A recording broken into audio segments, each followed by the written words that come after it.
Hey guys, so this is a video to go over two more tests. One is called the ratio test, and that's what we're going to do first. And that is exactly what it sounds like. When you take a ratio, you're thinking about division. So what I'm going to do is I'm going to divide the a sub n plus 1 term by the a sub n term. So the a sub n is your original, and the a sub n plus 1 is your next term. And you find that just by plugging in n plus 1.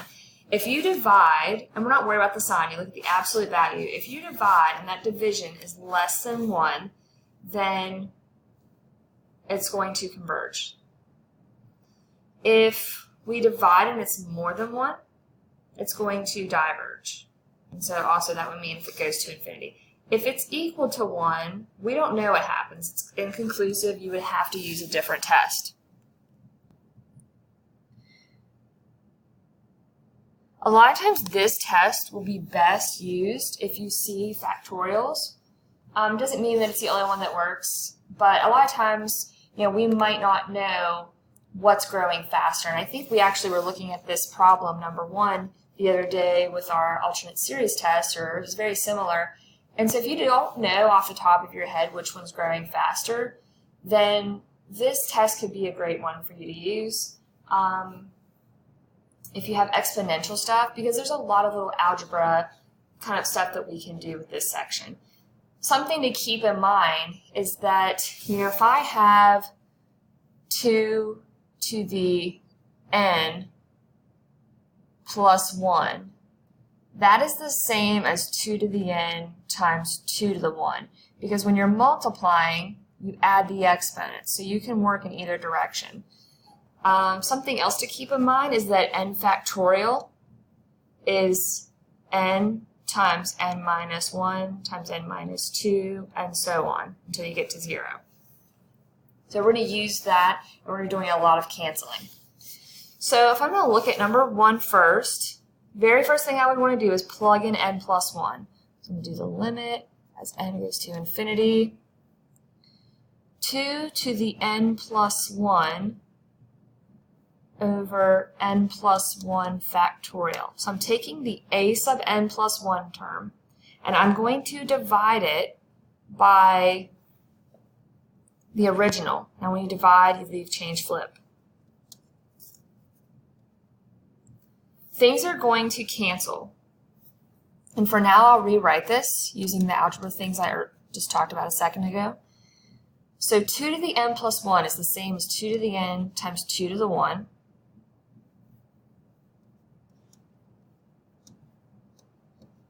And I think you'll get to a point where you're not going to have to write out that breakdown. But you can always do that. But we do kind of want to solve these quickly, and we want to save time. So now I can cancel out the 2 to the n's.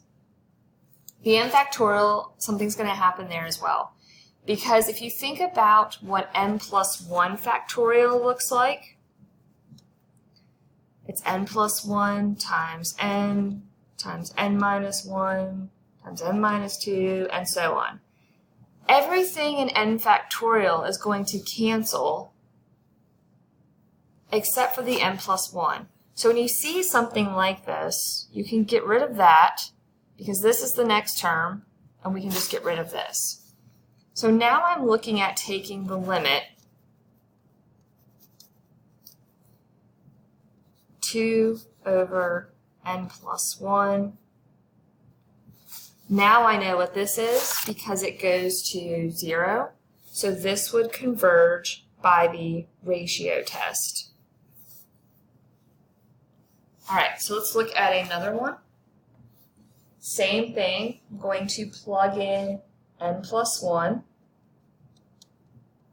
Everywhere I see an n. This one's already plus 1, so it'll be plus 2. And take the limit, find my absolute value. I want to do my leave change flip. And then if you want to, like I said, you can rewrite some of these things, thinking about a little bit of algebra, so I'll just do that until we get in the hang of not doing it. Leave this the way it is because I don't think foiling out would be helpful. But 2 to the n times 2 to the second is the same as that. Then we have our 3 to the n. On the bottom, I have 3 to the n times 3 to the 1 times n squared times 2 to the n times 2 to the 1. Okay, there's going to be lots of canceling happening now. 2 to the n's cancel, 3 to the n's cancel. Anytime we're canceling a bunch of stuff, I always like those kinds of things. By making this stuff go away. So the 2 to the 1, that 2 will become a 1, and I think we're just left with that 3 on the bottom, okay? Keep your absolute value sign. So cleaning this up would be a 2 on the top times an n plus 1 squared over a 3 on the bottom with an n squared. If you take the limit approaching infinity, you get infinity over infinity. So thinking about L'Hopital's, these powers are the same. I just need to focus on this number, which if my limit is greater than 1, it's going to diverge. But 2/3 is less than 1, so we're still good. So this would be a converge by the ratio test. Why don't you take a second and try the next one on your own, setting it up, and play it when you're ready to see the work. Okay, so the last 2 problems are really going to help us out with this one. So you should go ahead and have it set up and do your leave change flip, plugging in your n plus 1 into the first term. And then you're going to start to notice some things that we've been dealing with already. So we learned previously that if you have an n factorial, everything's going to cancel getting rid of that factorial. So we're just left with n plus 1. We also learned that when you have something to the n plus 1 over one of those, then you can cancel that out. So I'm going to get rid of this and get rid of this. So now what I'm left with is taking the limit as this approaches, that should be an n, approaches infinity, and you're getting infinity over infinity when you plug it in. They're both growing at the same rate. They're both to the n power. So that's not really the issue. The issue is that n plus 1 is greater than n. So when you're really looking at which is growing faster, the top or the bottom, it's the top. So you're approaching infinity. And so this would be a diverge. Anytime you're approaching infinity, it's a diverge. For this test, anything that's over 1 is also divergent. Okay, so why don't you try setting up the next one on your own. Okay, so I went ahead and plugged in my n plus 1, and I did my leaf change flip. Nothing's going to cancel on this one. You can't cancel out the square root of n and the square root of n here. You're not allowed to separate radicals when there's addition. Multiplication, yes, but addition, no. But one thing you can do, and in calculus this pretty much always helps, is if you rewrite n plus 1 to the n, or to the 1/2, when you're multiplying, you add the exponent. So that gives me n plus 1 to the 3/2. Same thing, I can rewrite this to the 1/2. I'm multiplying so I can just distribute. When I take the limit approaching infinity, I'm getting infinity over infinity. So I'm thinking about L'Hopital's, and my highest powers are the same. So I'm going to look at the coefficient out front, which would be 1. So this is approaching 1, which is not good. This is inconclusive using the ratio test. Which really, if you look at the original problem, that's not my first instinct. It's not my first choice of test to use.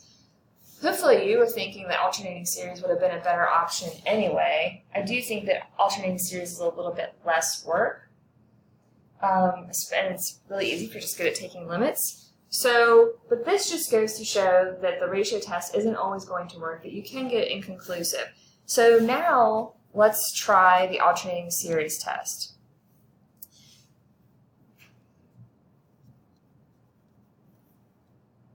So I'm going to take the limit, and if you're thinking about what's growing faster, it's definitely the bottom because the square root of n is smaller. So we have that decreasing and it's approaching 0. So we do actually know that it converges. So hopefully you're starting to see that there's going to be more than one test that works. And sometimes you try a test and it doesn't work, so you have to use another one. But you can start to pick and choose and hopefully recognize some of those characteristics that make one test better versus another one for that particular problem. So we're going to look at the root test next. And the root test is pretty simple. All we're going to be doing is taking the nth root. Once again, we're looking at the absolute value. If that's less than 1, it converges. Absolutely, because we're taking the absolute value. If it diverges, then it'll be greater than 1 or infinity. So these rules are very similar, the ratio and the root test. But this one we are not doing a ratio, we are taking the nth root. So this might kind of remind you of the geometric series test because we're going to do a lot of the same algebra type manipulation. Once again, if it's equal to 1, it's inconclusive. So this problem, what I would want to do first is rewrite it to the nth power. And what we're going to do is we're going to take the nth root. So basically it's just going to make that power cancel out. So all I have to do is look at taking the limit for e squared over n. Keep in mind, if there's a negative in here, I'm doing the absolute value. And all I have to do is look at taking the limit of e squared over n, which obviously the bottom's growing faster, so that's 0. And so this one would converge by the root test.